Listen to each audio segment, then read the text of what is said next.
Kishan Garsar, in charge પુરવઠા અધિકારી જુનાગઢ સાહેબ છે, પ્રાંત અધિકારી શ્રી વિસાવદર જોણિયા સાહેબ, અમારા ચીફ સપ્લાય ઇન્સ્પેક્ટરો છે બને ગગનભાઈ વરુભાઈ.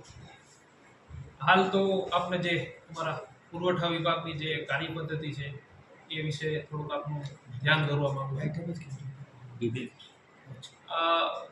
અમારી કાર્યવાહી જ્યારે માલ ગોડાઉનમાં આવે છે, એફસીઆઈમાંથી જે છે અમારા તાલુકાના ગોડાઉનમાં માલ આવે છે ત્યારે અનસ્ટાન્ડર્ડ માલ હોય છે. એ માલને અમે ગોડાઉનમાં લઈ અને 50-50 કિલોના બેગ્સ બનાવીએ છીએ. એ જે તમામ કાર્યવાહી જે છે એ સીસીટીવી કેમેરાની અંદર થાય છે અને આનું છેક ગાંધીનગર સુધી વડી કચેરીમાં પણ મોનિટરિંગ ચાલુ હોય છે, અહીંયા પણ મોનિટરિંગ ચાલુ હોય છે. એકવાર જે 50-50 કિલોના બેગ બની ગયા ત્યારબાદ જે દુકાનદાર છે આપણા જે સસ્તા અનાજના દુકાનદાર તેના ડોર સ્ટેપ ડિલિવરી એમના દુકાનના દરવાજા સુધી ડિલિવરી થાય છે.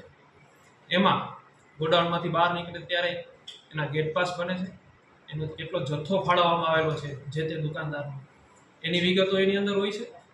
અને આ જે ડોર સ્ટેપ ડિલિવરીના વાહન હોય છે, માનો કે 1000 કિલો માલ જે છે આપણે ગોડાઉનમાંથી નીકળ્યો અને જે તે દુકાનદાર જે છે ત્યાં સુધી પહોંચ્યો, એ વાહન છે એ જીપીએસ ટ્રેક હોય છે.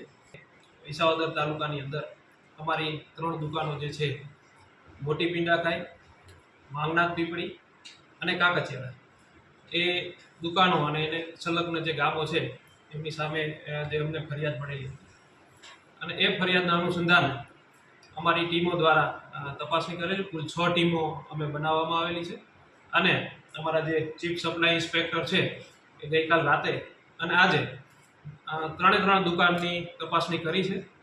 દુકાનમાં જે ખરેખર ઓનલાઈન જેટલો જથ્થો એમની પાસે હોવો જોઈએ એના કરતાં ઓછો જથ્થો મળેલો છે. એટલે 3 દુકાનના જે લાયસન્સ છે એ અમે હાલ પૂરતા સસ્પેન્ડ કરી દીધા છે અને એ દુકાન છે એ અન્ય દુકાનદારને ચાર્જમાં આપશું જેથી વિતરણ વ્યવસ્થા જે છે એ ખોરવાય નહીં.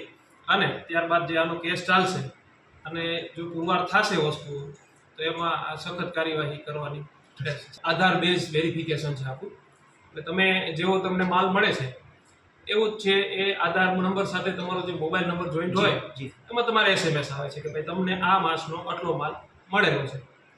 હવે જો એમાં તમને કંઈ ફરિયાદ હોય તો સરકારશ્રી દ્વારા ટોલ ફ્રી નંબર પણ અંદર જ આપેલો હોય છે, જે છે 1976 1967 14445 અને 1800233550.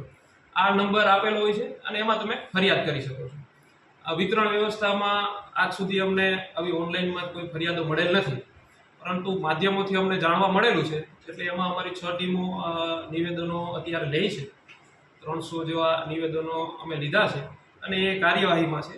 અને એમાં જે પણ તથ્ય બહાર આવશે એમાં નિયમ અનુસારની ગુજરાત આવશ્યક ચીજ વસ્તુ અધિનિયમ હેઠળની જે કાર્યવાહી છે એ કરવામાં આવશે.